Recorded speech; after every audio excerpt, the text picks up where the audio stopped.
Hello students, जैसा कि आपको पता है कि हम class 12 physics chapter 2 electrostatic potential and capacitance study कर रहे हैं और इसमें हम कैपेसिटेंस के बारे में पढ़ रहे हैं और डिफरेंट कैपेसिटर्स के हम कैपेसिटेंस भी कैलकुलेट कर रहे हैं। लास्ट हमने स्फेरिकल कैपेसिटर के बारे में पढ़ा था और उसका कैपेसिटेंस हमने कैलकुलेट किया था। आज हम पढ़ेंगे सिलिंड्रिकल कैपेसिटर के बारे में और इसका हम कैपेसिटेंस कैलकुलेट करेंगे। देखिए, जैसा स्फेरिकल कैपेसिटर होता है जिसमें एक इनर शेल होती है और एक कंसेंट्रिक आउटर शेल होती है, दोनों के पास इक्वल अपोजिट चार्ज रहता है, वो कॉम्बिनेशन स्फेरिकल कैपेसिटर होता है। कुछ ऐसा ही सिलिंड्रिकल कैपेसिटर होता है, इसमें एक इनर सिलेंडर होता है और एक आउटर सिलेंडर होता है, दोनों ही कोएक्सियल सिलेंडर्स होते हैं और दोनों के पास इक्वल और अपोजिट चार्जेस रहता है। तो ये कॉम्बिनेशन होता है सिलिंड्रिकल कैपेसिटर का।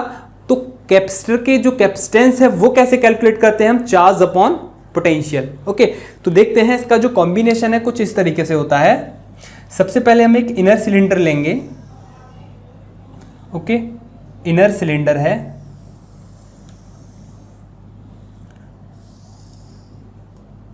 जैसा हमने स्फेरिकल कैपेसिटर में इनर सेल की जो रेडियस है स्मॉल ए ली थी, वैसे ही हम यहां ले लेते हैं स्मॉल ए, इनर सिलेंडर का रेडियस, और इसी लेंथ का एक कोएक्सियल सेम लेंथ का इसी एक्सिस पर, जो इसकी एक्सिस है इनर सिलेंडर की, इसी एक्सिस पर हम एक और सिलेंडर ले लेते हैं।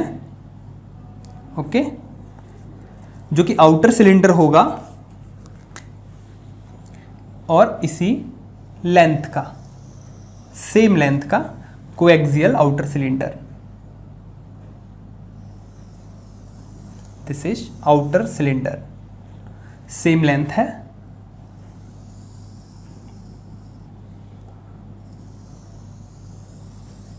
ओके,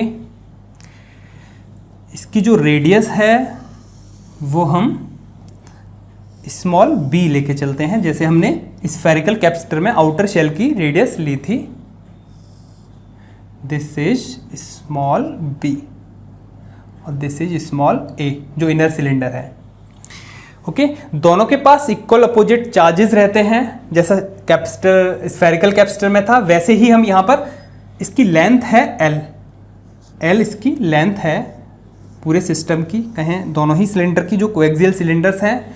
जो चार्ज डेंसिटी है लीनियर चार्ज डेंसिटी होगी, यहाँ पर जो भी चार्ज रहेगा वो इसके कर्व पार्ट पर रहेगा, और जो इसका जो एजेस पार्ट हैं, जैसे ये एज है, ये सिलेंडर है, इसके एजेस पार्ट पे जो चार्ज रहेगा उसको हम इग्नोर करके चलेंगे, बिकॉज ये जो लेंथ है इसकी ये बहुत ज़्यादा है इनकी डायमीटर के कंपैरिजन में। तो जो चार्ज है कंप्लीटली हम कहाँ लेके चलते हैं? इसके लीनियर पार्ट पे। जैसे एक वायर है उसको हम प्लस क्यू चार्ज दिया, तो उसका जो एजेस हैं उन पर जो चार्ज आता है उसको हम इग्नोर करके चलते हैं। जो भी चार्ज होता है उसे हम कहाँ लेके चलते हैं? उसके लीनियर पार्ट पे, है ना। तो ये लीनियर चार्ज डेंसिटी की फॉर्म में हम यहाँ चार्ज को लेके चलेंगे, तो जो भी चार्ज आएगा वो केवल कर्व पार्ट पे आएगा, उसे हम इग्नोर करके चलेंगे जो एजेस पर चार्ज होगा।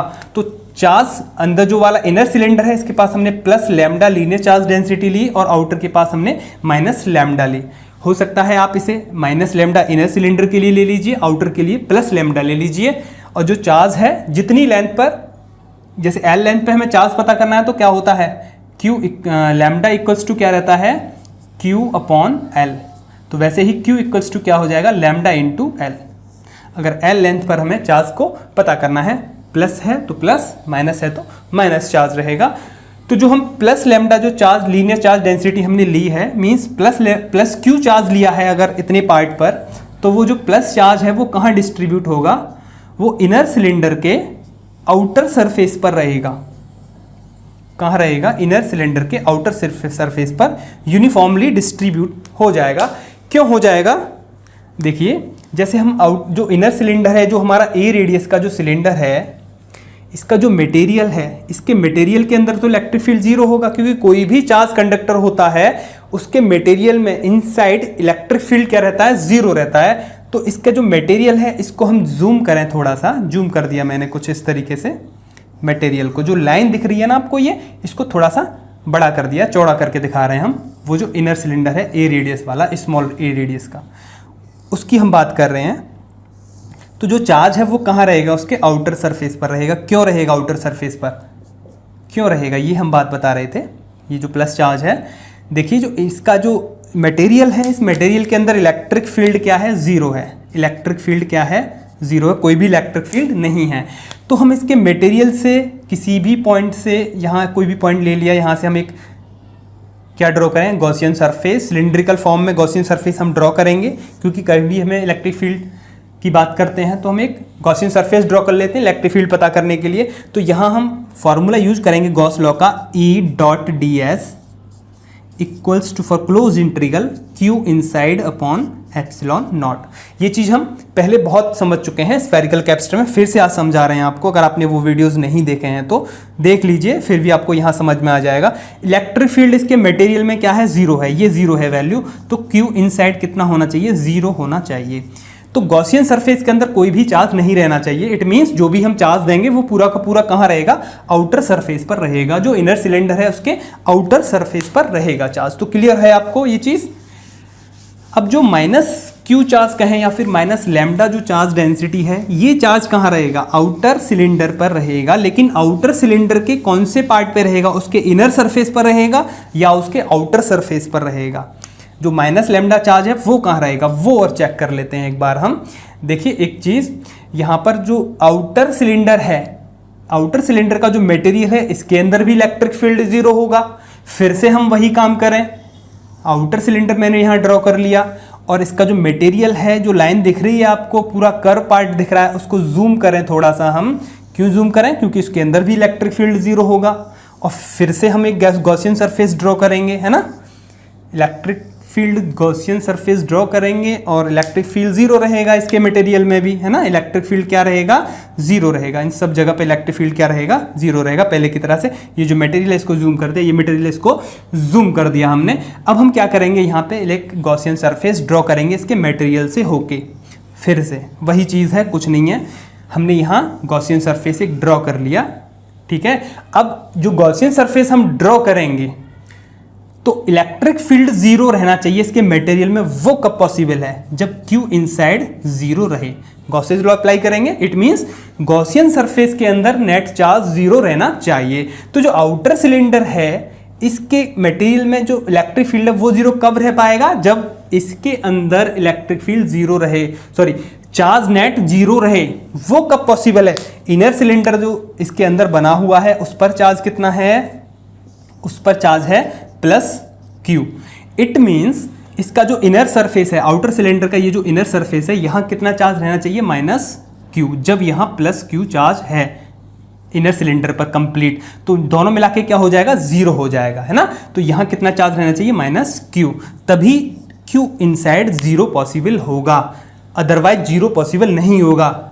तो ई इलेक्ट्रिक फील्ड जीरो वाला जो लॉजिक है ये काम नहीं कर पाएगा। ये कब इलेक्ट्रिक फील्ड जीरो कब रहेगा, ओनली जब रहेगा जब गॉसियन सरफेस के अंदर नेट चार्ज जीरो रहे। कैसे, फिर से दिखाता हूँ मैं आपको।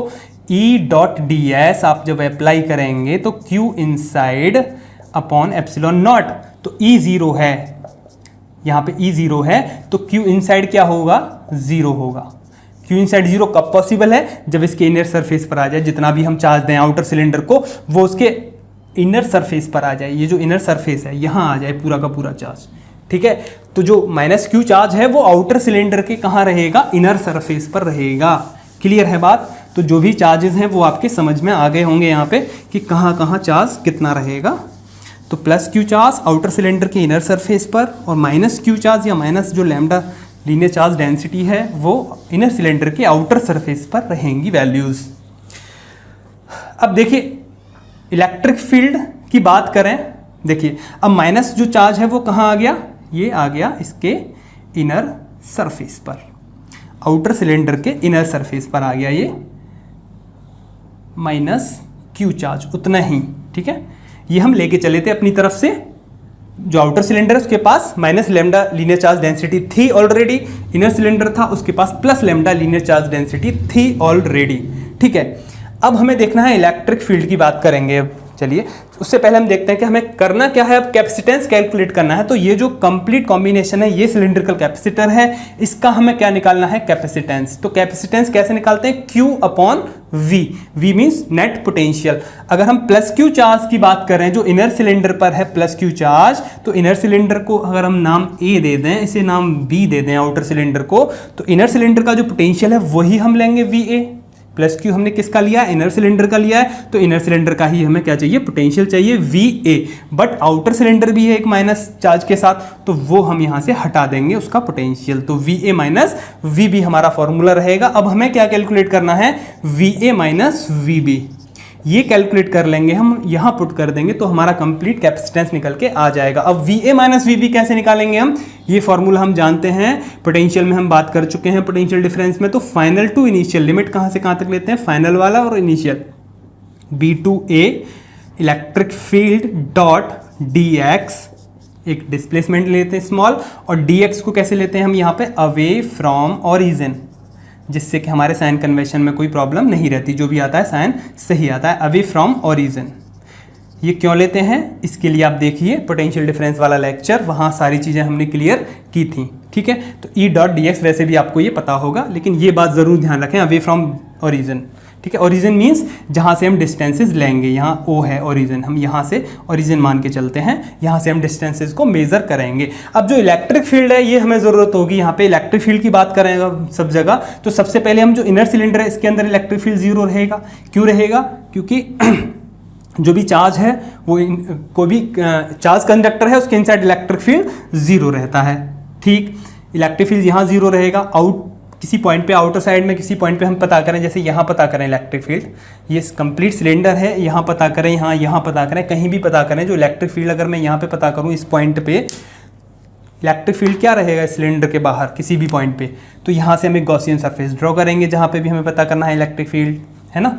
एक गॉसियन सरफेस ड्रॉ करेंगे हम ऐसे करके, ओके। एक गॉसियन सरफेस हम ड्रॉ करेंगे सिलेंड्रिकल फॉर्म में ही, एक गॉसियन सरफेस ड्रॉ करेंगे सिलेंड्रिकल फॉर्म में इस तरीके से, ओके।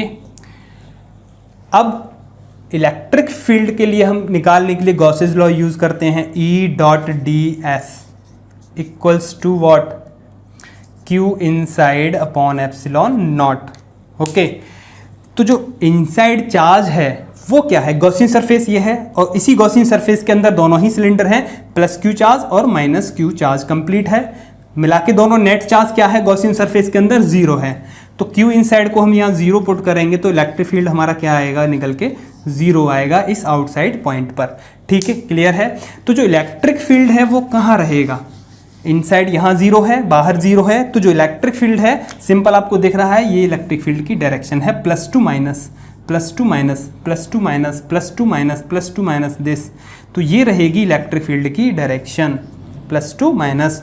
जैसे ये इनर सिलेंडर है तो जो प्लस क्यू चार्ज है इसके कंप्लीट कर्व सरफेस पर रहेगा, इसके ऊपर एक और आउटर सिलेंडर है वो माइनस क्यू चार्ज जो है आउटर सिलेंडर के इनर सरफेस पर रहेगा। तो जितना भी हॉलो पार्ट है उस हॉलो पार्ट में इलेक्ट्रिक फील्ड कुछ इस डायरेक्शन में रहेगा और चारों तरफ इलेक्ट्रिक फील्ड रहेगा, जितना भी हॉलो पार्ट है जो आपको दिख रहा है ये इस रीजन में इलेक्ट्रिक फील्ड रहेगा। ये आपको 2D फॉर्म में दिख रहा है लेकिन ये 3D फॉर्म में इलेक्ट्रिक फील्ड रहेगा। कुछ इस तरीके से हम यहाँ से दिखा सकते हैं इलेक्ट्रिक फील्ड को, जितना भी होलो पार्ट है वहाँ ये इलेक्ट्रिक फील्ड रहेगा कुछ इस तरह से, ठीक है। तो वो इलेक्ट्रिक फील्ड हम यहाँ कैलकुलेट करेंगे। अब इलेक्ट्रिक फील्ड मान लेते हैं कि हम इस रीजन में हमें कैलकुलेट करना है, तो कहीं पर भी हम एक पॉइंट ले लेते हैं, यहाँ इस पॉइंट पे हमें इलेक्ट्रिक फील्ड की बात करें, ठीक है, इस रीजन में पता करना है। तो इसके लिए सबसे पहले हम एक स्मॉल पॉइंट ले लिया, यहाँ से कितनी डिस्टेंस पर, हमने x डिस्टेंस पर एक पॉइंट ले लिया हमने, ठीक है।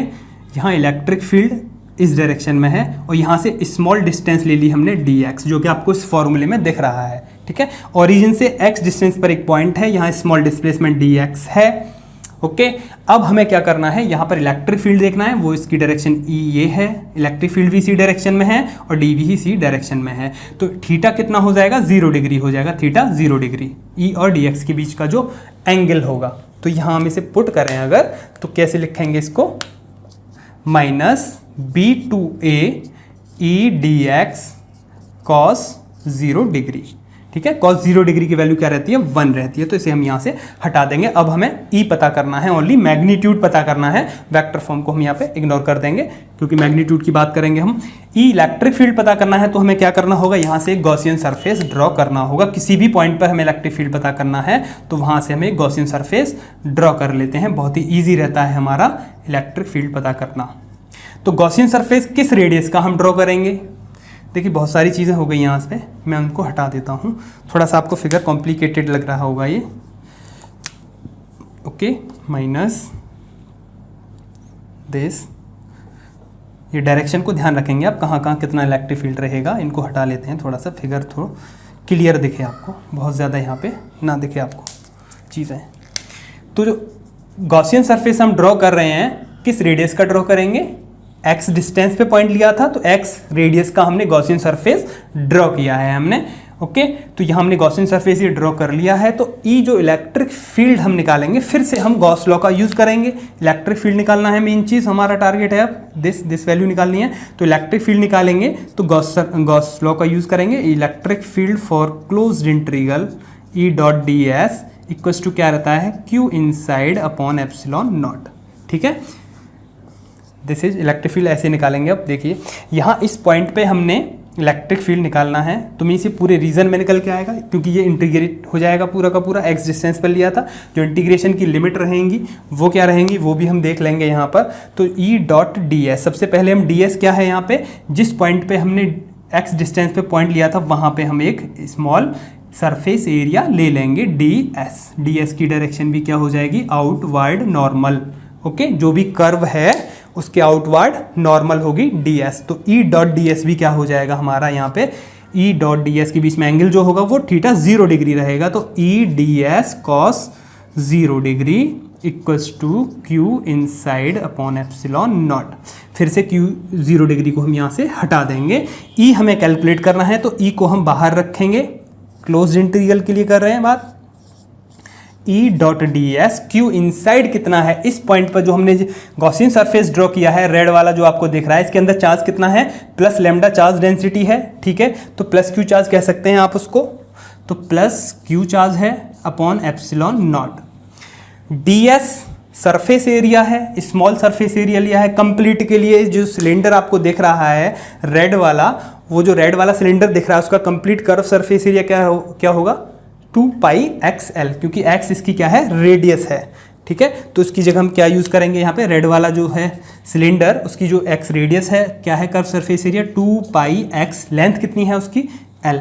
2 पाई आर एल होता है, तो 2 पाई आर रेडियस है, तो उसकी जगह एक्स हमने यूज़ कर लिया। 2 pi x L equals to charge equals to lambda into L. ठीक है, तो lambda into L upon epsilon naught. L से ये एल कैंसिल हो जाएगा। यहाँ जो इलेक्ट्रिक फील्ड आएगा वो कितना आएगा? This is lambda upon 2 pi epsilon not x. Epsilon not x, तो ये इलेक्ट्रिक फील्ड की वैल्यू हम यहाँ पर यूज़ करेंगे। उसके बाद हम कंप्लीट कर लेंगे, V A minus V B निकल के आ जाएगा, उसे हम यहाँ पर पुट कर देंगे ऊपर वाली इक्वेशन में जो हमें मेन इक्वेशन है। ठीक है, तो इलेक्ट्रिक फील्ड हमारा यहाँ पे निकल के आ गया है। अब हमें क्या करना है? यहाँ पुट करना है ओनली ये वैल्यू, इसे हम यहाँ पुट कर लेते हैं। ओके, तो ई इलेक्ट्रिक फील्ड की वैल्यू को पुट कर देते हैं यहाँ पे। माइनस लिमिट कहाँ से कहाँ तक? बी से ए तक।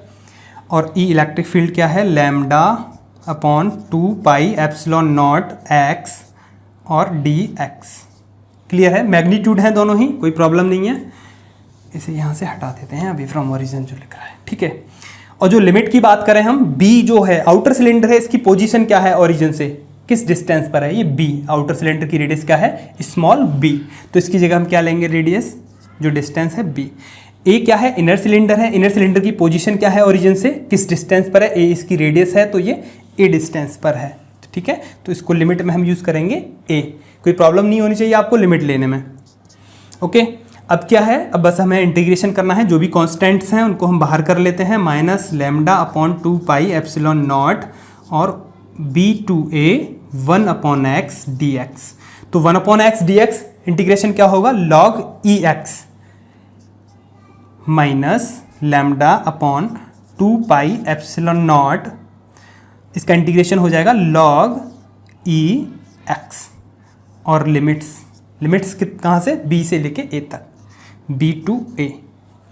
लिमिट्स को पुट करेंगे तो minus lambda upon 2 pi epsilon not log E base के साथ आता है जब भी हम थ्योरेटिकली लेते हैं तो। ठीक है, 10 में कन्वर्ट कर लेंगे उसे बाद में। अपर लिमिट पुट करेंगे हम यहाँ पे log A minus log E base B. ये माइनस है, अंदर जाएगा तो इसे माइनस कर देगा, और इसे प्लस कर देगा, तो माइनस लॉग ई हो जाएगा। इसे हम लिख सकते हैं कुछ इस तरीके से, log B e base minus log E base A, ठीक है। तो ये हो जाएगा lambda upon 2 pi epsilon not log, formula use कर लिया हमने लॉग का, ए बी अपॉन ए हो जाएगा, ठीक है। तो ये आ गया हमारा potential difference V A minus V B. तो ये V A minus V B है, इसे हम यूज करेंगे। अब कहाँ पुट करना है, यहाँ पुट करना है, सिंपल। तो V A minus V B को यहाँ पुट करके इसे कंप्लीट कर लेते हैं हम। तो ये हमारा कैपेसिटेंस हो जाएगा। बहुत ही इंटरेस्टिंग मैथमेटिकल है कंप्लीट कैलकुलेशन। तो C equals to plus Q upon this value lambda upon 2 pi epsilon not log E base B upon A.